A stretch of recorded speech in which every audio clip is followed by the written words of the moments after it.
Hola, ¿qué tal? Bienvenidos a la primera clase del tercer módulo del Seminario de Consejería Familiar, donde estamos trabajando un tema global que hemos titulado los conflictos matrimoniales y los conflictos familiares. La clase de hoy que vamos a desarrollar hoy la hemos titulado El diseño divino para el matrimonio.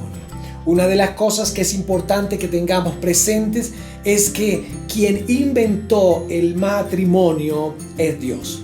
Ahora bien, en los estudios sociales se considera que el matrimonio es un producto del desarrollo social y cultural de la humanidad, en el cual se ha acordado la convivencia entre dos personas. Pero cuando abordamos la Biblia, las Escrituras, y nos hablan en Génesis, que significa orígenes, nos hablan del origen del universo, nos hablan del origen de la tierra y de la especie humana y de todas las especies vivas que hay sobre la tierra, podemos ver que muy cerca al origen de todas estas cosas, leyendo el capítulo 1 de Génesis, aparece el origen del matrimonio. Y ahí vemos que es una invención de Dios, es un diseño divino, y es importante dentro de todo este proceso de la consejería como del abordaje a la vida matrimonial, que tengamos este elemento presente, un principio que es transversal a todo el proceso de la vida matrimonial y familiar, y que tanto consejeros como contrayentes deben tener presente. Vamos a abordar una experiencia, una relación entre dos personas, y a construir un sistema familiar que existe antes de que tú y yo naciéramos. Existe aún antes de que la raza humana existiese. ¿Por qué? Porque ya era una idea que estaba en la mente de Dios antes de que el hombre y la mujer existiesen. Así que Dios diseñó el matrimonio, y vamos a analizar el concepto de diseño. Según la Real Academia de la Lengua, diseño es la traza o delineación de un edificio o de una figura. También define diseño como un proyecto o un plan, un diseño urbanístico. También define diseño como la concepción original de un objeto o una obra destinados a la producción en serie. Allí también cabe el concepto de diseño gráfico, diseño de modas, diseño industrial, todos estos. En cuarto lugar, la Real Academia de la Lengua define el término diseño como la forma de cada uno de estos objetos. Diseño de esta silla es de inspiración modernista, el diseño de un determinado mueble. Así que tenemos diseños en cuanto a la forma que los objetos tienen. En quinto lugar, también se define diseño como la descripción o objeto verbal de algo. Y finalmente, define la Real Academia de la Lengua el término diseño como disposición de manchas, de colores o de dibujos que caracterizan exteriormente a diversos animales y a diversas plantas.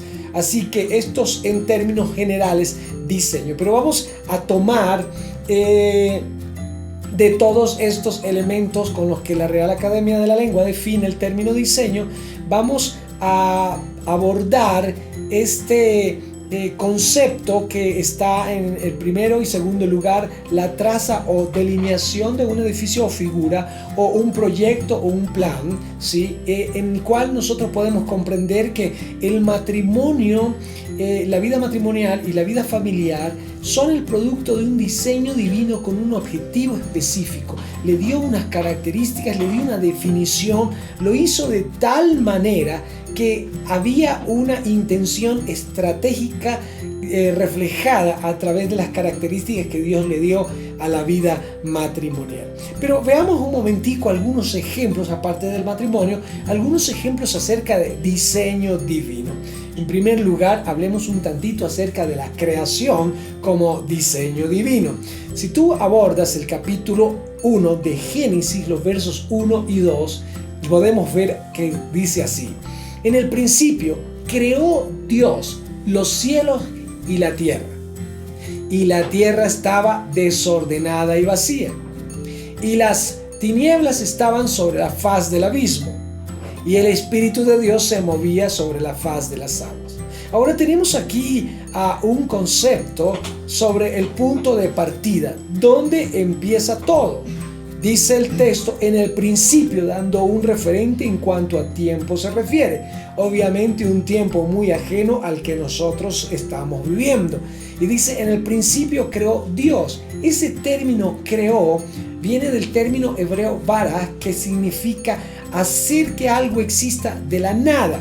Una cosa ilógica para algunos científicos y físicos, pero una cosa muy clara para quien en la fe puede entender que Dios es capaz, desde su poder creador, hacer que algo que no existe exista. Y por lo tanto, entonces, el punto de partida es Dios dando origen a los elementos materiales que luego van a dar origen a otras funciones. Así que Dios ha creado a los cielos y la tierra. Ahí dice así el verso 1, pero cuando encontramos la expresión y la tierra estaba desordenada y vacía, surge de por medio una pregunta. ¿Creó Dios unos cielos y una tierra desordenados y vacíos? ¿O algo pasó? Hubo una creación y algo causó que estuviera desordenada y vacía. Algunos teólogos afirman que el origen o la causa del desorden y vacío en la creación en esa parte del texto obedece a la caída de Satanás, al ser desalojado de la presencia de Dios, y esto ocasionó un caos no solo en el plano espiritual, sino en el plano de la creación. Así que el punto de partida en el que la Biblia nos empieza a mostrar en los orígenes es un punto de partida donde hay un caos, donde la tierra está desordenada y vacía, pero en medio de estas circunstancias hay una buena noticia, aunque dice, y las tinieblas estaban sobre la faz del abismo, pero luego dice, el Espíritu de Dios se movía sobre la faz de las aguas. Así que el Espíritu de Dios empieza a entrar en unas condiciones totalmente desastrosas para la creación, para dar un nuevo origen, una nueva creación, y es la que podemos ver descrita a través de todo el capítulo 1 y el capítulo 2 del libro de Génesis. Así que ¿dónde parte todo? Todo parte de la mente de Dios, todo parte del mover de su Santo Espíritu. Quiero que allí en el material observe unas convenciones que vamos a tener en cuenta para analizar un poco el diseño de Dios en cuanto a la creación se refiere. Hay 7 elementos importantes. A través del texto que vamos a analizar sobre el origen de la creación divina, vamos a notar que hay un método que Dios emplea, hay un tiempo para cada cosa, hay un alcance de su obra, Dios hace una evaluación, hay una identidad con la cual se nomina a cada una de las cosas que Dios ha creado, hay un propósito para cada una de las cosas que ha creado y hay una naturaleza, una motivación, una intención detrás de cada uno de los elementos de la creación. Y ustedes vamos a observar allí en el material que estos 7 elementos son esenciales en la vida de un inventor o en la vida de un diseñador. Es alguien que no crea las cosas caprichosamente, sino estratégicamente, y Dios en eso llena estos requisitos. Así que cuando vamos a ver un pasaje que encontramos en el capítulo Génesis a partir del verso 3 hasta el verso 25, capítulo 1 desde el verso 3 hasta el verso 25, allí hemos coloreado según estas convenciones que acabamos de mencionar, para que podamos destacar cuál de estos elementos que están en las convenciones se ven reflejados en la obra creadora de Dios. ¿Por qué hacemos todo esto? Para observar un poquitito cómo Dios hace las cosas con una mentalidad preciosa de creador, con una inteligencia asombrosa, un diseño fríamente calculado. Eso lo vemos en la creación y lo veremos en otros elementos. Observemos el texto. Y dijo Dios, ahí ya de entrada usted puede observar que está con negrilla, lo que indica de color negro, lo que da a entender también que el método de Dios tiene que ver con el hablar. Dijo Dios, sea la luz, y fue la luz. Allí aparece el color café, habla del alcance de su palabra, es decir, él dijo y entonces como fue, dijo, así alcanzó a ser, se hizo, porque así como Dios dijo que se hiciese, fue hecho. Y vio Dios que la luz era buena. Ahí está con color rojo, que pertenece a la evaluación. Así que Dios hacía algo, decía que algo existía y luego lo evaluaba. Vio Dios que era bueno. Y separó Dios la luz de las tinieblas. Y llamó Dios a la luz día y a las tinieblas llamó noche. Eso está con color azul, lo que nos destaca que se refiere a la identidad de aquello que ha creado. Luego sigue, y fue la tarde y la mañana de un día. Y esto está con color verde, haciéndonos destacar que se refiere a el tiempo. Hay un tiempo para cada una de las cosas que Dios fue creando de manera estratégica. Continúa diciendo luego el verso, luego dijo Dios, eso pertenece también al tema de método. Haya expansión en medio de las aguas y separe las aguas de las aguas. E hizo Dios la expansión y separó las aguas que estaban debajo de la expansión de las aguas que estaban sobre la expansión. Y fue así. Ahora nota, otra vez entendemos el tema de alcance, y fue la luz en el punto anterior y fue así ahorita en este punto. Así que esto lo estoy haciendo destacando el tema de los colores para que tú vayas notando en el texto a cuál elemento de las convenciones pertenece ese acto del diseño, ese acto creador. Y llamó Dios la expansión cielos. Y fue la tarde y la mañana del día segundo. Otra vez el tema de tiempo. Dijo también Dios, júntense las aguas que están debajo de los cielos en un lugar y descúbrase lo seco. Y fue así. Y llamó Dios a lo seco tierra, y a la reunión de las aguas llamó cielos. Y vio Dios que era bueno. Ahí tenemos más elementos acerca de identidad y acerca de evaluación. Luego dice, después dijo Dios, produzca la tierra hierba verde, hierba que dé semilla, árbol que dé fruto, según su género, que su semilla esté en él sobre la tierra. Y fue así. Otra vez el tema del alcance. Produjo pues la tierra hierba verde, hierba que da semilla según su naturaleza, y árbol que da fruto cuya semilla está en él según su género. Y vio Dios que era bueno. Y fue la tarde y la mañana del día tercero. Luego dijo Dios, haya lumbreras en la expansión de los cielos, para separar el día de la noche, y sirvan de señales para las estaciones, para días y años. Y este color que tenemos allí nos habla del propósito, las cosas, especialmente por el término para separar la noche, y que sirvan de señales para las estaciones, para días y años. Nota que esta creación no fue simplemente para que exista, sino para que cumpla una función específica establecida por Dios. Y sean por lumbreras en la expansión de los cielos para alumbrar sobre la tierra, y fue así. E hizo Dios las dos grandes lumbreras, la lumbrera mayor para señorear, para que señorease en el día, y la lumbrera menor para que señorease en la noche. Hablamos de propósito. Hizo también las estrellas y las puso en la expansión de los cielos para alumbrar sobre la tierra. Hay más énfasis sobre propósito. Hace cada cosa para un propósito específico. Y para señorear en el día y en la noche, y para separar la luz de las tinieblas. Y vio Dios que era bueno. Otra vez el concepto de evaluación. Y fue la tarde y la mañana del día cuarto. Ahí viene el concepto de tiempo. Y dijo Dios, otra vez el concepto de método, produzcan las aguas seres vivientes y aves que vuelen sobre la tierra, y en la abierta expansión de los cielos. Y creó Dios los grandes monstruos marinos y todo ser viviente que se mueve, que las aguas produjeron según su género, y toda ave alada según su especie. Y vio Dios que era bueno. Si nota cómo cada elemento de la creación lo fue evaluando Dios, y esa evaluación implicaba un proceso de tiempo y de propósito. Ahora aparece el color amarillo. Allí hace referencia a la naturaleza y dice, y dijo Dios, y Dios los bendijo, diciendo, fructificad y multiplicaos, llenad las aguas en los mares y multiplíquense en las aves en la tierra. Ahora, todo esto se hace referencia a la naturaleza de su creación. ¿A qué referimos? Que es una naturaleza de bien, es una naturaleza de bendición. La bendijo para ser bendición, la bendijo para ser productiva, la bendijo para que se multiplicara, para que creciese. Y fue la tarde, la mañana del día quinto, otra vez el tema de tiempo. Luego dijo Dios, método: produzca la tierra seres vivientes según su género, bestias y serpientes y animales en la tierra según su especie. Y fue así. Alcance.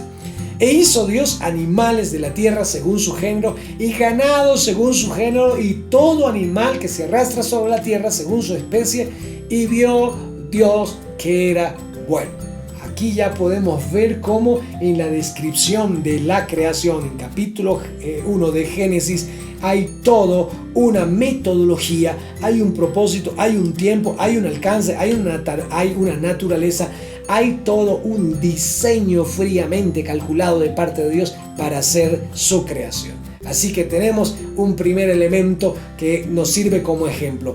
La creación es un diseño divino. La forma como Él la hizo está fríamente calculada, estratégicamente calculada para cumplir un propósito suyo. El segundo elemento que vamos a ver como ejemplo es el arca. Aquí no vamos a entrar tanto en los detalles que vimos en las convenciones, pero si tú quieres, y una buena actividad sería envíanos por escrito estos 7 elementos de las convenciones, de lo que están colores, cómo se pueden aplicar a los próximos elementos que vamos a estudiar, que es el arca, el tabernáculo y el matrimonio. Estas 3 cosas es la tarea de esta clase. Nos vas a enviar un escrito donde tú puedas destacar en los próximos textos sobre el arca, el tabernáculo y el matrimonio, donde se ven reflejados estos 7 elementos que tienen que ver con el método de Dios, el tiempo, el alcance, la evaluación, la identidad, el propósito y la naturaleza. Veamos entonces ahora el arca. Dice el texto de Génesis 6, versos 11 al 22. Y se corrompió la tierra delante de Dios, y estaba la tierra llena de violencia. Y miró Dios la tierra, y he aquí que estaba corrompida, porque toda carne había corrompido su camino sobre la tierra.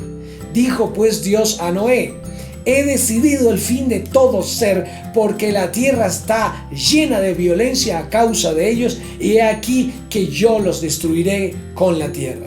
Hazte un arca de madera de gofer, harás aposentos en el arca, y la calefatearás con brea por dentro y por fuera. Y de esta manera la harás: de 300 codos de longitud el arca, de 50 codos de anchura, y de 30 codos su altura. Una ventana harás al arca, y la acabarás a 1 codo de la elevación por la parte de arriba. Y pondrás la puerta del arca a su lado, y le harás piso abajo, segundo y tercero.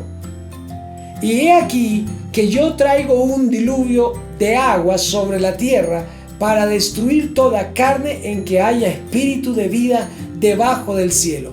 Todo lo que hay en la tierra morirá. Mas estableceré mi pacto contigo, y entrarás en el arca tú, tus hijos, tu mujer y las mujeres de tus hijos, ellos contigo. Y de todo lo que vive, de toda la carne, 2 de cada especie, meterás en el arca para que tengan vida contigo. Macho y hembra serán. De las aves según su especie, y de las bestias según su especie, de todo reptil de la tierra según su especie, 2 de cada especie entrarán contigo para que tengan vida. Y toma contigo de todo alimento que se come, y almacénalo, y servirá de sustento para ti y para ellos. Y lo hizo así Noé. Hizo conforme a todo lo que Dios le mandó. Ahí tenemos un claro ejemplo entonces de un diseño divino, el arca. Ahora, el arca tú puedes ver una serie de características. Hay medidas. Un codo equivale aproximadamente a 45 centímetros en nuestra forma de medir moderna.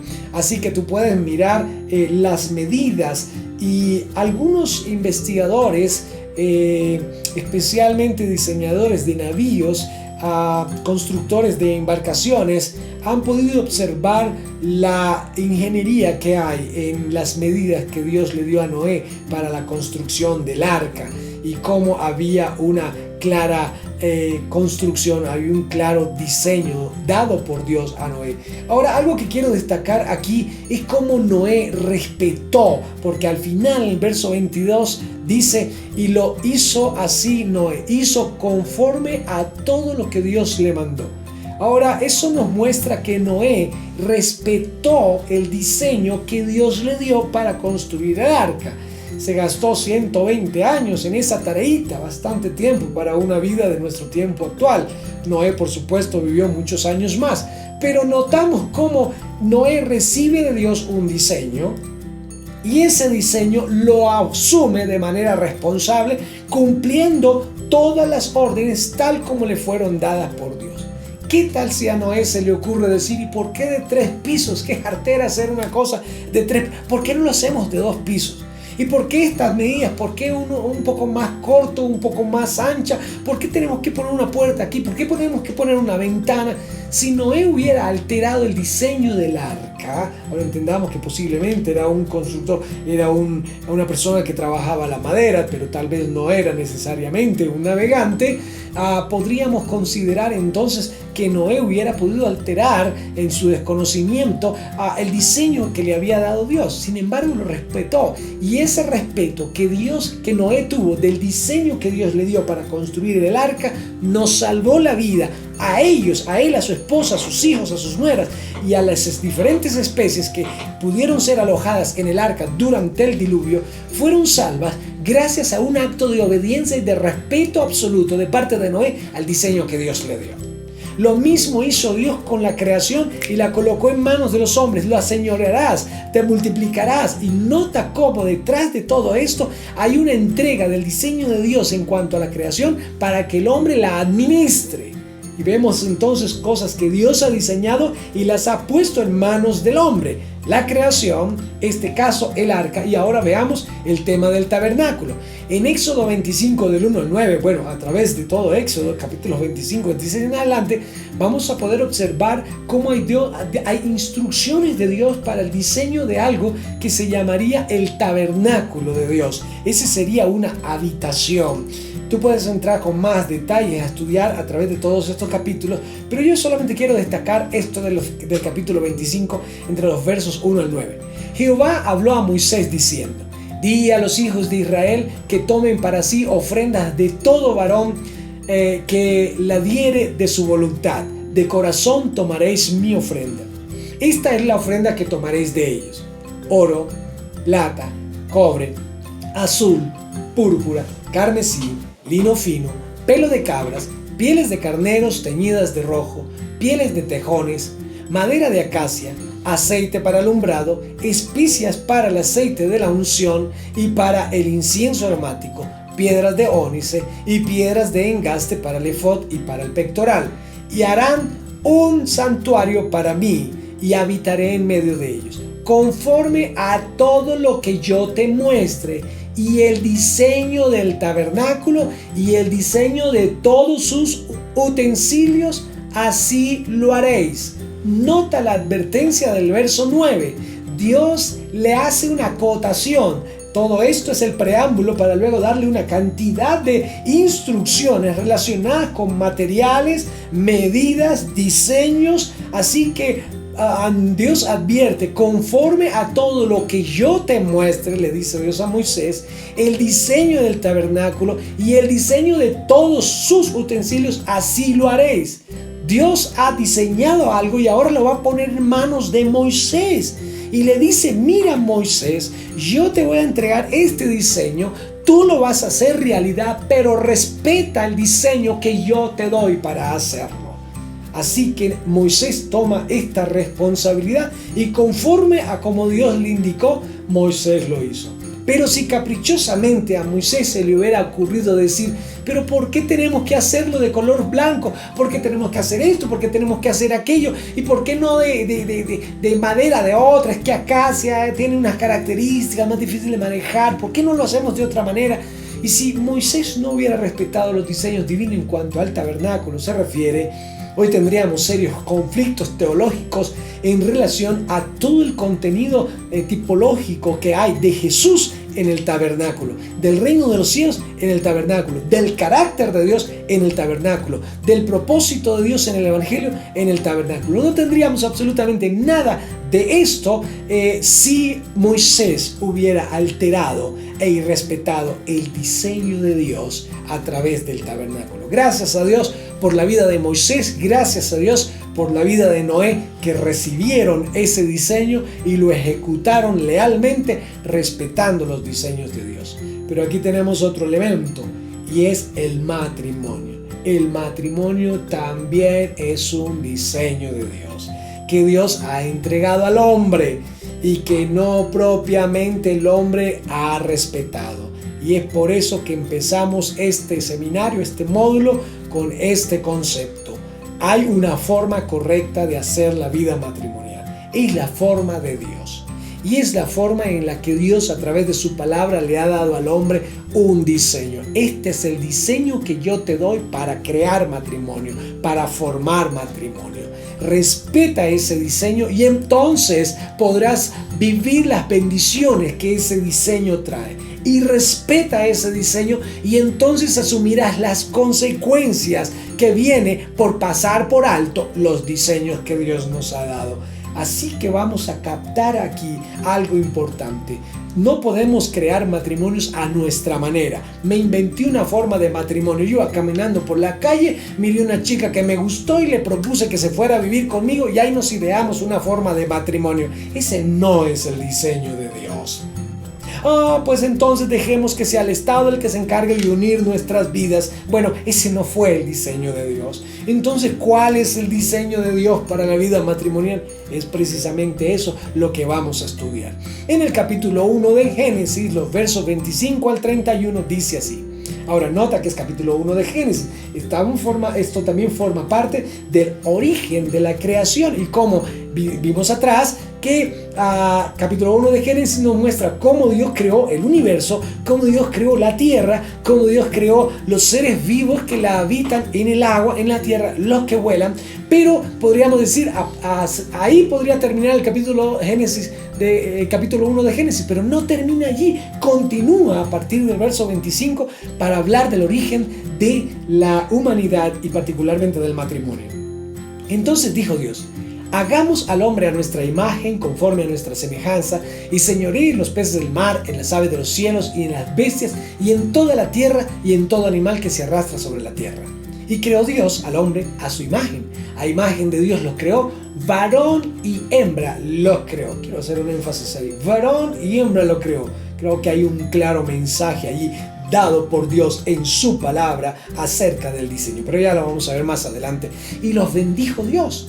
Y les dijo: fructificad y multiplicaos, llenad la tierra y sojuzgadla, y señoread de los peces del mar, en las aves de los cielos, y en todas las bestias que se mueven sobre la tierra. Y dijo Dios: he aquí que os he dado toda planta que da semilla que está sobre toda la tierra, y todo árbol en que hay fruto que da semilla os serán para comer, y toda bestia de la tierra y todas las aves de los cielos, y a todo lo que se arrastra sobre la tierra en que hay vida, toda planta verde les será para comer. Y fue así. Y vio Dios lo que había hecho, y he aquí que era bueno en gran manera, y fue la tarde y la mañana del día sexto. Ya estás notando los 7 elementos de la convención que vimos atrás en el tema de la creación aplicados aquí. Es interesante. Pero nota entonces que aquí hay un diseño de Dios para la vida matrimonial. Y veamos los componentes de ese diseño de Dios para la vida matrimonial. En primer lugar, el referente absoluto. En el texto dice: entonces dijo Dios, hagamos al hombre a nuestra imagen, conforme a nuestra semejanza. Es decir, ¿cuál es el punto de partida en el diseño de Dios para la vida matrimonial? Él mismo. Dios mismo se coloca como modelo. Cuando un fabricante va a diseñar un mueble, hace un modelo tal vez a escala y también hace un modelo, un diseño dibujado, lo quiero con estas características, esos matices, y entonces luego construye el primer producto y lo compara a ese modelo. En cuanto a la creación del hombre se refiere, el modelo fue Dios mismo. Cuando se va a construir un edificio, lo que hacen los arquitectos es diseñar unos planos y diseñar una maqueta. Este no es el edificio en la realidad, pero es el diseño reflejado en una versión miniatura del edificio, lo que es la maqueta, y en unos planos. Y luego ya viene la ejecución para convertirlo en una realidad. ¿Qué hacen los constructores? ¿Qué hacen los ingenieros y los maestros? Interpretar los planos. Mira, el diseñador del edificio dijo que debería tener tantas medidas, tantos pisos, tantas columnas, tanta profundidad. Así que vamos a hacerlo según estos planos. Así Dios estableció el matrimonio. Hay unos planos registrados en la Escritura para la vida matrimonial que nos corresponde abordar. Y el modelo para la vida matrimonial fue Dios mismo. El modelo para la creación del hombre y de la mujer fue Dios mismo. Ese es el referente absoluto. En segundo lugar, su autoridad. Dice el texto: y señoreé en los peces del mar y en las aves de los cielos, en las bestias y en toda la tierra y en todo animal que se arrastra sobre la tierra. No fue una criatura más, fue una creación fríamente diseñada para ejercer autoridad. Se le extendió autoridad de Dios a esta especie humana y entonces se le delegó la responsabilidad de señorear, es decir, de administrar, de cuidar, de sojuzgar sobre la misma creación. Sujetó la creación que había hecho previa al hombre, la sujetó a su autoridad. Así que entregó una investidura de autoridad de él sobre el hombre para que la ejerciera sobre la creación. Así es en el matrimonio también. Debe haber una investidura de autoridad para cubrir, para liderar, para direccionar en un sistema familiar. No creó el matrimonio con dos cabezas, una mujer y un hombre, por supuesto, pero sí estableció una estructura de gobierno dentro del sistema familiar donde, aunque el hombre se le dio la responsabilidad de señorear, él tiene que rendir cuentas delante de Dios y por lo tanto el hombre tiene que hacer equipo con su cónyuge para ser buen administrador del sistema familiar que Dios les ha delegado, que Dios les ha confiado. En tercer lugar, el diseño compone un elemento fundamental de unidad. Dice el texto: y creó Dios al hombre a su imagen. A imagen de Dios lo creó. Nota, creó al hombre, término singular. A imagen de Dios lo creó, término singular. Y luego dice, varón y hembra los creó. Así que el abordaje de Dios en la creación del hombre era un abordaje semejante a él en cuanto a pluralidad y unidad a la vez. Hay un concepto teológico que llamamos Trinidad. Para algunos es un tema polémico, pero el concepto de la Trinidad, aunque la palabra no aparece en la Biblia, sí es muy evidente a través del estudio de la teología propia o de la teología que nos habla acerca de Dios, donde podemos ver que Dios está integrado por tres personas: el Padre, el Hijo y el Espíritu Santo, pero los tres son uno. Y esa imagen y semejanza de Dios en el hombre implicaba que hombre y mujer, aunque eran dos personas, son uno. Por eso los llamó, creó Dios al hombre a su imagen, a imagen de Dios lo creó. Varón y hembra los creó, destacando una unidad. Así que también quiero aprovechar aquí, adelantar algo, y es afirmar el concepto de que un matrimonio es también una trinidad. De la manera como Padre, Hijo y Espíritu Santo son una trinidad, los tres son uno, igual un hombre, una mujer y Dios también son una trinidad matrimonial. Dios tiene su aporte en el matrimonio, el varón tiene su aporte en el matrimonio, la mujer tiene su aporte en el matrimonio y tiene juntos la responsabilidad de cumplir, a ejecutar el propósito de Dios dentro de ese hogar que se ha constituido. Otro de los componentes esenciales del diseño divino tiene que ver con la naturaleza. Dice el texto, y los bendijo Dios. Dios no creó el matrimonio para nuestra infelicidad. Dios no creó el matrimonio para nuestra desgracia, para nuestro sufrimiento. Dios le dio una naturaleza de bendición al matrimonio. Así que si algo debemos tener en cuenta es que el matrimonio debe ser una enorme bendición para quienes lo conforman, tanto como para aquellos que son añadidos al matrimonio, como me refiero a los hijos, y también a todas las personas alrededor de ese matrimonio. Así que todo el sistema es enormemente bendecido porque el diseño de Dios es que sea bendición para que quienes lo conforman o lo rodean sean bendecidos. Por eso también se le dice a Abraham, en ti serán benditas todas las familias de la tierra. Y somos bendecidos por el diseño divino en la ejecución dentro de ese diseño dentro del matrimonio, y a la vez que la pareja es bendecida y los hijos son bendecidos, familias alrededor son bendecidas a través de este sistema familiar, a través de este matrimonio. Otro de los elementos de ese diseño es propósito. Dice el texto, y les dijo, fructificad y multiplicaos, llenad la tierra y sojuzgadla, y señorear en los peces del mar, en las aves de los cielos y en todas las bestias que se mueven sobre la tierra. Ahora nota que había una intención. A ver, no fuimos creados como quien pone bolitas en un arbolito de Navidad para ver qué bonito quedó. No.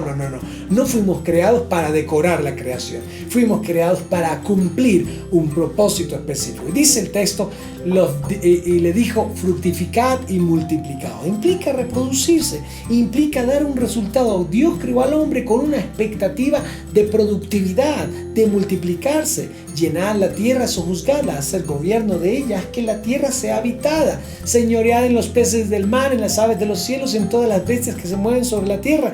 Ejerce a mi autoridad sobre lo que te he creado. Es decir, Dios le dijo, ok, he creado esto y lo pongo en tus manos para que seas mi administrador, seas mi mayordomo. Y le corresponde al hombre asumir esa responsabilidad de autoridad en la creación.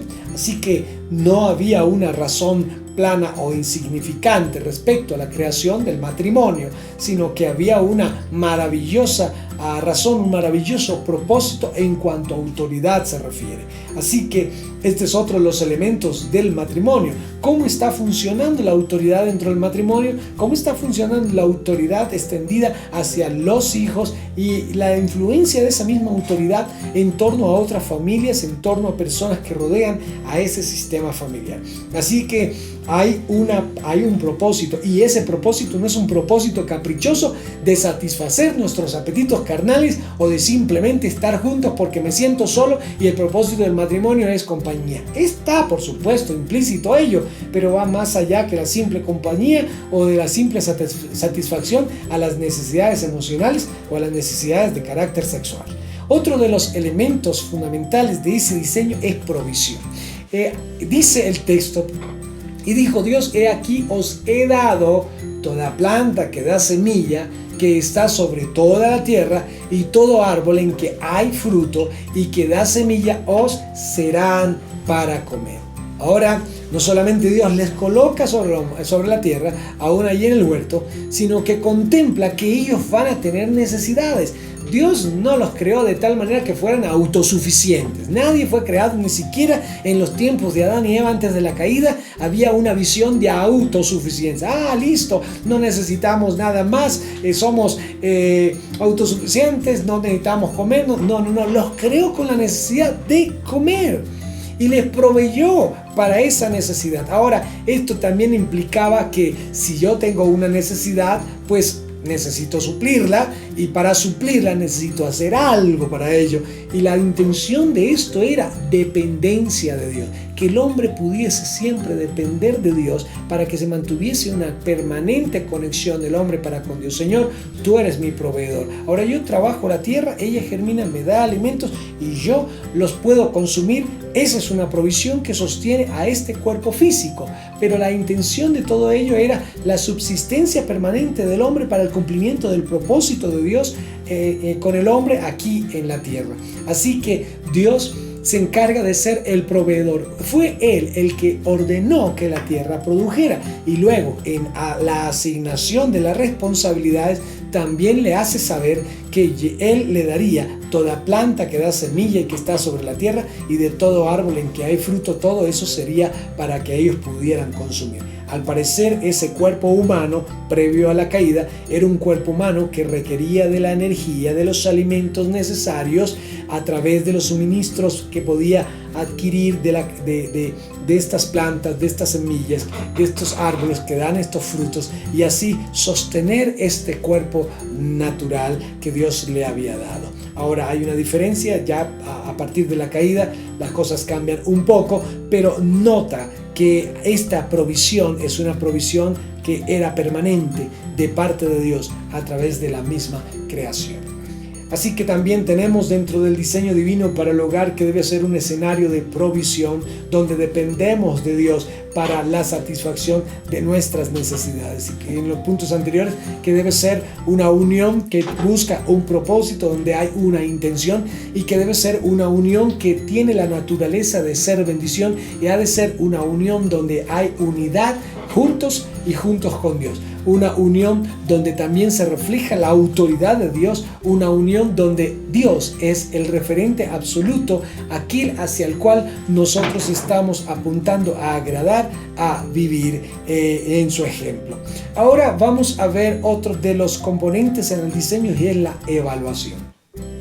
Y vio Dios todo lo que había hecho, dice el texto, y aquí que era bueno en gran manera, y fue la tarde y la mañana del día sexto. Esto nos habla de evaluación. Ahora, en el matrimonio, tanto como en la vida familiar, es bueno hacer una constante evaluación. Ahora, si Dios en estos momentos tuviese un departamento de control de calidad acerca de los matrimonios, y hiciera una evaluación de control de calidad acerca de la calidad de tu vida matrimonial o la calidad de tu vida familiar, ¿cómo te iría? ¿Obtendrías el sello de calidad? ¿O tal vez tendrías muchas deficiencias? ¿Desde dónde se juzga la calidad de algo? ¿Porque satisface mi gusto? Hay muchos matrimonios donde uno de los cónyuges se siente satisfecho, pero el otro se siente un desgraciado. Entonces la persona dice, bueno, ¿cómo puede él sentirse feliz? Voy a sentirse feliz si yo me siento mal. ¿Ese sería un diseño apropiado? No, algo está fallando en esto. Ahora, la evaluación tiene el piso no en la satisfacción personal de los caprichos, deseos o necesidades de cada uno de los cónyuges, sino en el cumplimiento del propósito de Dios para la vida de ese matrimonio. Entonces, esta unión, está cumpliendo el propósito para el cual ha sido diseñada.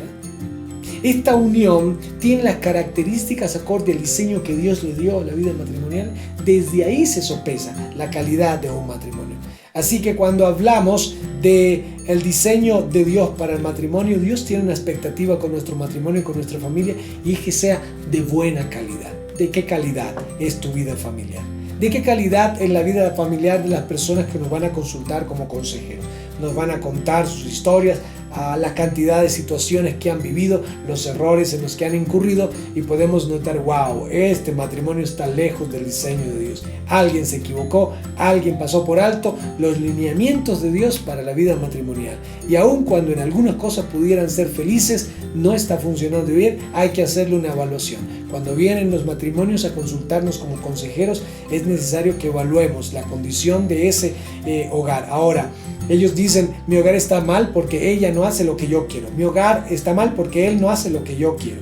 Realmente el hogar está mal porque no se está funcionando acorde a esos lineamientos que Dios le dio para el sistema familiar. Y eso hace que, por supuesto, haya una deficiencia en relación al funcionamiento de la vida matrimonial. Otro de los ítems, continuamos un momentito dentro del mismo texto sobre la evaluación. Dice, tomó pues Jehová Dios al hombre y lo puso en el huerto de Edén para que lo labrase y lo guardase. Y mandó Jehová Dios al hombre diciendo, de todo árbol del huerto podrás comer, mas del árbol de la ciencia del bien y del mal no comerás, porque el día que de él comieres, ciertamente morirás. Y dijo Jehová Dios, no es bueno que el hombre esté solo, le haré ayuda idónea para él.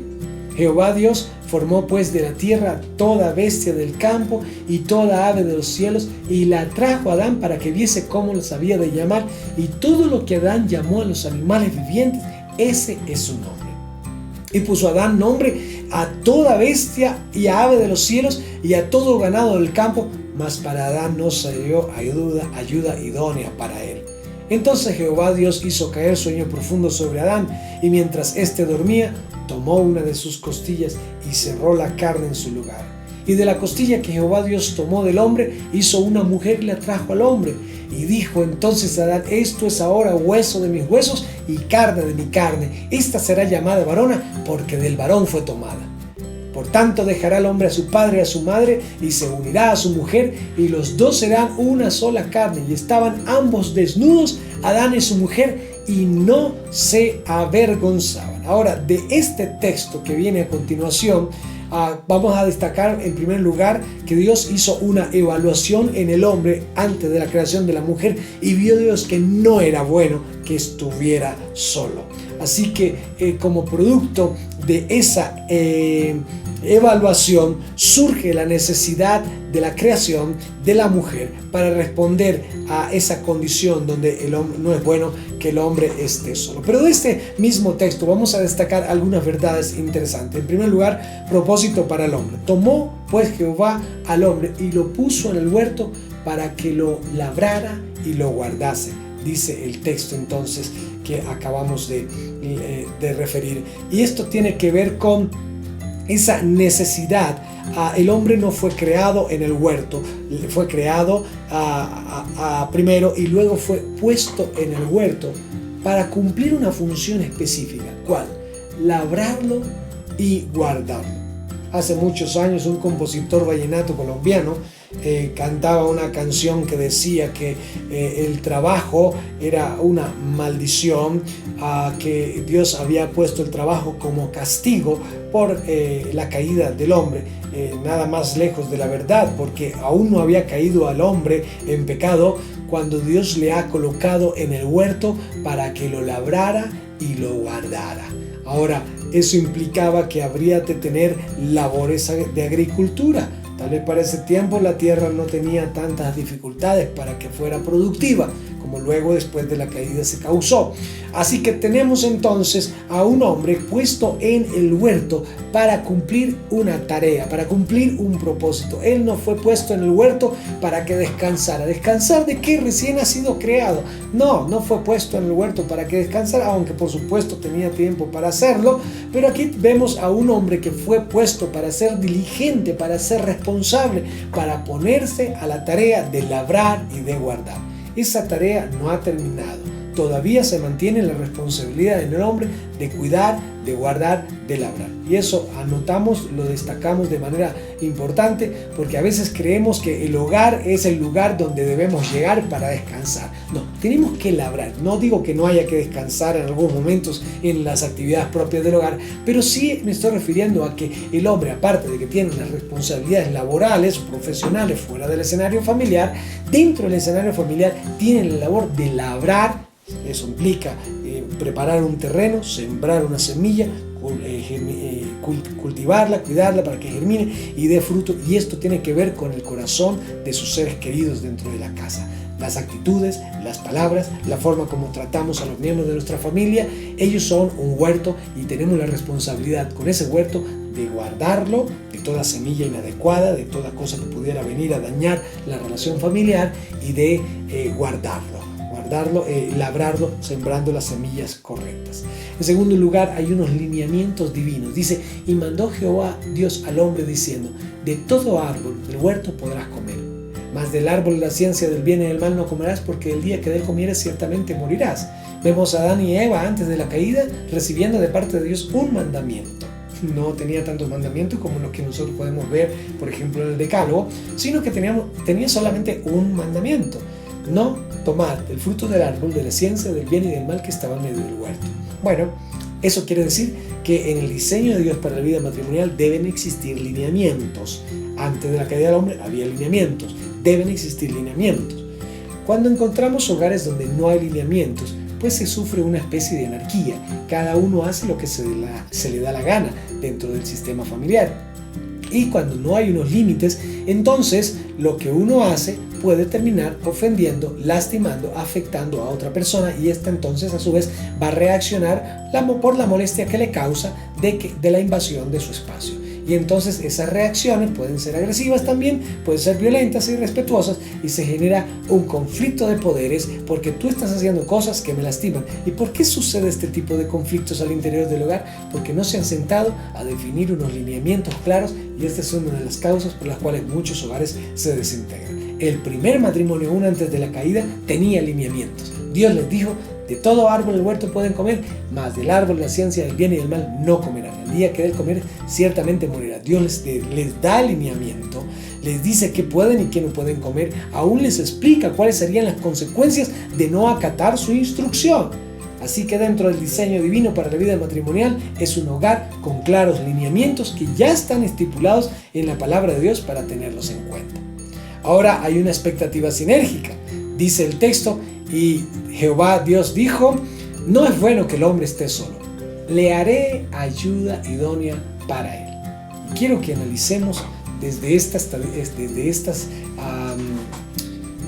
términos matemáticos una forma de ilustrar lo que significaría la palabra idónea.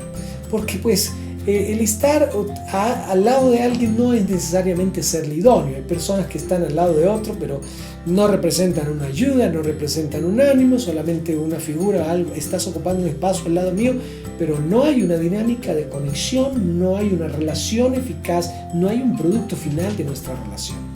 Y mira estas funciones matemáticas que podemos observar y que nos ilustran de manera muy interesante el tema del ser idóneo. Cuando tú a un 3 le pones un signo menos y colocas otro 3 al lado, ahí tenemos 2, número 3, pero ese signo hace que como resultado tengamos 0. Hay relaciones matrimoniales que son así, es decir, el uno resta al otro y el resultado final es 0. Esa no corresponde al diseño divino. Otra forma es 3 sobre 3, es decir, uno divide al otro. Bueno, como resultado entonces es 1. Así que hay relaciones matrimoniales en que el uno divide al otro, el uno, mira, a mí me parece que eso es, no me parece, estoy en contra, y parece jugar un papel de oposición el uno contra el otro, y obviamente los resultados en la vida matrimonial no son los óptimos. Otro que quizás es el más común es: mira, yo hago lo mío, tú haces lo tuyo, y así funcionamos en el matrimonio. Y esa es la suma, ¿sí? Bueno, cada uno hace su parte y obtenemos un resultado. Bueno, sí, es un resultado positivo, de alguna manera se pusieron de acuerdo para cada uno hacer lo suyo, y entonces obtienen un resultado como es el 6. Pero existen otros diseños más productivos, el del 3x3. Aquí tenemos a una pareja donde han visto que no basta sumar, si nos esforzamos damos mejores resultados. Fantástico, porque pues entonces no solamente cada uno hace lo suyo, sino el uno ayuda al otro en cuanto a que, bueno, puedas hacer lo tuyo, pero entonces el resultado puede ser mejor que las funciones anteriores, pero no es el óptimo. El que vemos allí ilustrado en el 3 a la 3 es la potenciación. Ahora nota que juntos son número 3.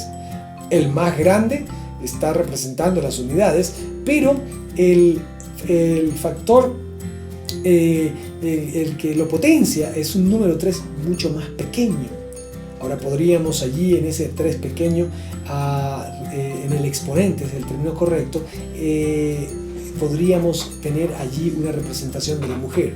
Parece verse más pequeña, pero está colocada en una posición no de cabeza, no, está colocada en una posición de honra. Ha sido ella honrada por parte de él, y esa honra la potencia, la hace a ella sentirse valorada, respetada, y produce un efecto con su papel de ayuda idónea de potenciación. Allí entonces el resultado será muy diferente a todas las funciones anteriores, porque 3 por 3 da 9 y 9 por 3 da 27. Ese es el resultado de la potenciación. Y hablamos de una expectativa divina sinérgica. Así que de todas estas formas de hacer unión matrimonial, de todos estos diseños que a veces el hombre ha dado, solo el de potenciación es el diseño que representa el diseño divino. Es la fórmula que representa el diseño divino porque es la fórmula sinérgica. Si lo representamos de otra manera, donde una mano puede coger, meterse para coger una cantidad de bolitas pequeñas con las que los niños juegan, el piquis que llaman, y entonces cogemos con la mano derecha y vertimos sobre la mesa. ¿Cuántos tenemos? Mira, 13. Y con la otra mano tomamos otra cantidad. Mira, 15, 13 y 15, 28. Ok, pero ¿qué pasaría si las dos manos se meten y sacan una cantidad? El resultado va a ser mucho mayor. Y esa es la idea del diseño de Dios, que los dos puedan jugar un papel articulador, de tal manera que así como la función de la potenciación, entonces podamos tener resultados que satisfagan la expectativa divina. Y finalmente, o ya yendo hacia el final, las funciones notariales. Dice el texto: Jehová Dios formó pues de la tierra toda bestia del campo y toda ave de los cielos, y la trajo a Adán para que viese cómo las había de llamar. Y todo lo que Adán llamó a los animales vivientes, ese es su nombre. Es decir, que Adán tenía una responsabilidad notarial de ponerle nombre a los animales. Bueno, hoy también juega ese papel. Tenemos un gran poder en la palabra hablada.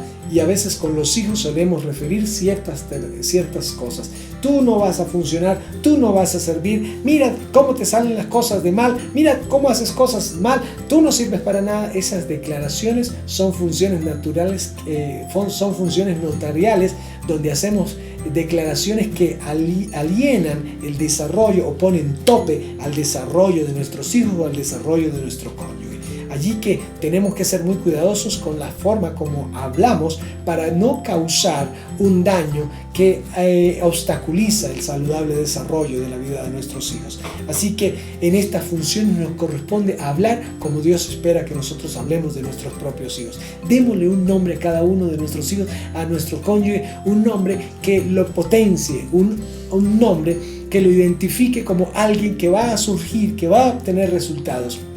Dejemos de las declaraciones derrotistas, pesimistas, hagamos una correcta afirmación sobre los miembros de nuestra familia, porque así como fuimos creados para ponerle nombre a los animales, también se nos asigna la responsabilidad de hacer declaraciones de afirmación que consolidan la identidad de Dios en el corazón de los seres queridos que conforman nuestra familia. Otro aspecto del diseño es la necesidad insatisfecha. Y puso Adán nombre a toda bestia y ave de los cielos y a todo ganado del campo, mas para Adán no se halló ayuda idónea para él. Y ahí vemos entonces que Dios no creó a Adán autosuficiente. No solamente tenía que ser dependiente de la provisión de Dios, sino también que tuviese una necesidad para que se pudiese satisfacer por medio de su cónyuge. Ahora, el cónyuge sería instrumento de Dios para satisfacer a esas necesidades. Aquí tenemos que dejar claro que no existe una sola persona creada sobre la tierra que pueda satisfacer todas las necesidades afectivas y de plenitud o de felicidad que otra persona pueda tener.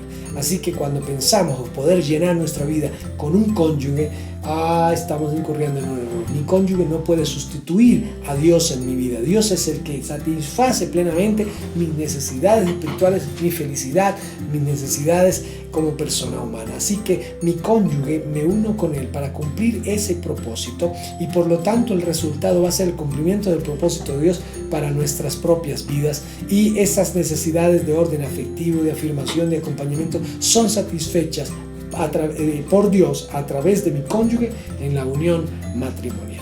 Ahora, cuando hablamos de la naturaleza de la mujer, dice: entonces Jehová Dios hizo caer sueño profundo sobre Adán, mientras éste dormía, tomó una de sus costillas y cerró la carne en su lugar. ¿Qué tomó? Una de sus costillas. Ve qué interesante, que lo que tomó fue una pieza de la estructura ósea del hombre. Eso denota el papel de la mujer dentro del matrimonio. Ella es como el esqueleto en un cuerpo humano. Imagínense un cuerpo humano sin esqueleto. Alguien diría, todo un baboso, ¿verdad? Pues aquí tenemos el papel de la mujer. Ella es una columna fuerte. Ella es como una estructura sólida. Y en muchos matrimonios, la verdad, a pesar de las dificultades, muchos matrimonios persisten y se mantienen en la medida en que la mujer lo tolere. Cuando la mujer ya no tolera, el matrimonio definitivamente se fue al piso. Y aquí tenemos entonces un papel importante. La naturaleza de la mujer es una naturaleza sólida, es una naturaleza que da estructura a la unión matrimonial. Por otra parte, tenemos la responsabilidad administrativa y dice, y de la costilla que Jehová Dios tomó del hombre hizo una mujer. Oíganse, una mujer. Si Dios hubiera querido que sería bueno para el hombre la poligamia, ¿por qué le da solo una? ¿Por qué no le da más? Pero bueno, hizo una mujer y la trajo al hombre. Y esto de la trajo al hombre, la hace y se la trae al hombre. Mira, te he entregado para que administres toda mi creación, pero ahora te voy a traer la mujer. Eso implica que así como has administrado lo que yo te he dado, mi creación que te he puesto a administrar, tú también vas a administrar esta vida. Vas a ser sabio, vas a amarla, vas a bendecirla, vas a honrarla, vas a respetarla, vas a cuidarla bajo cualquier circunstancia. Entonces tenemos una responsabilidad administrativa delante de Dios. Mi manera de actuar con la mujer será algo, con mi cónyuge será algo que Dios valorará. Será algo a lo que yo tenga que acercarme a Dios para rendirle cuentas acerca de cómo he tratado a mi cónyuge, porque esa también es mi responsabilidad administrativa. Luego dice, dijo entonces Adán, esto es ahora hueso de mis huesos y carne de mi carne. Esta será llamada varona porque del varón fue tomada. Y esto habla del diseño de la valoración. Se valoraron el uno al otro. La miró, la admiró, la respetó, la valoró. Sí, esto es ahora hueso de mis huesos. La valoró como de lo suyo. Es de mi material. La debo valorar como tal. Y unidad, cuando destacamos, por tanto dejará el hombre a su padre y a su madre y se unirá a su mujer y serán una sola carne. Nota que hay un ejercicio de desconexión de los padres para hacer una conexión con el cónyuge y los dos ser una sola carne, así como en la Trinidad, Padre, Hijo y Espíritu Santo, en el matrimonio, padre, varón y hembra son uno para cumplir ese propósito otorgado por Dios. Y finalmente el tema de la transparencia, porque dice estaban ambos desnudos, Adán y su mujer, y no se avergonzaban. Es decir, no había nada que ocultar y ninguno se avergonzaba del otro. Y este es un principio fundamental dentro del matrimonio. Si bien ahora usamos vestuario, no estoy hablando de que vamos a andar desnudos como estaban Adán y Eva, pero hay una desnudez espiritual en la que cada pareja debe disfrutar. Es la transparencia, es la desnudez donde no tengo nada que ocultarte. Tú me inspiras confianza, contigo abro mi corazón, no tengo miedo de decirte lo que me está pasando, los peligros por los que paso, por lo que atravieso, las tentaciones que sufro, no tengo temor de decírtelo. Y entonces ella también da confianza. Yo quiero darte la confianza de que me puedas decir las cosas sin reaccionar de mi parte y también poder abrir mi corazón contigo. No tengo que crear claves en los dispositivos para ocultar cosas de ti, no, porque conoces mi vida, eres mi mejor amiga, soy tu mejor amigo, eres mi mejor amigo, soy tu mejor amiga, y en esa relación de transparencia los dos construyen para consolidar una realidad maravillosa que es la vida matrimonial. Hasta aquí entonces nuestra primera clase. Los matrimonios sufren unas grandes consecuencias porque no respetan el diseño divino dado, por supuesto, de Dios, para que el hombre tengamos en cuenta el diseño y construyamos familia a la manera de Dios. Cuando pasamos por alto ese diseño, de seguro vamos a tener severos dolores de cabeza y sufrir. ¿Por qué no nos funcionan las cosas como queremos? ¿Por qué nuestro matrimonio es una desgracia? Dios lo diseñó. Dejó plasmado ese diseño en la Escritura para que nosotros lo abordemos, lo estudiemos y lo asumamos como tal. Respetemos ese diseño divino y entonces veremos estos principios reflejados en el cotidiano vivir de nuestra vida matrimonial. Ayude a los matrimonios a conocer, a apropiar, a vivenciar el diseño divino para sus hogares. Esa es nuestra labor como consejeros, ayudarlos a que ellos se ajusten a la expectativa divina y no tanto a la expectativa que el uno pueda tener del otro. Nos vemos en la próxima clase. Dios les bendiga.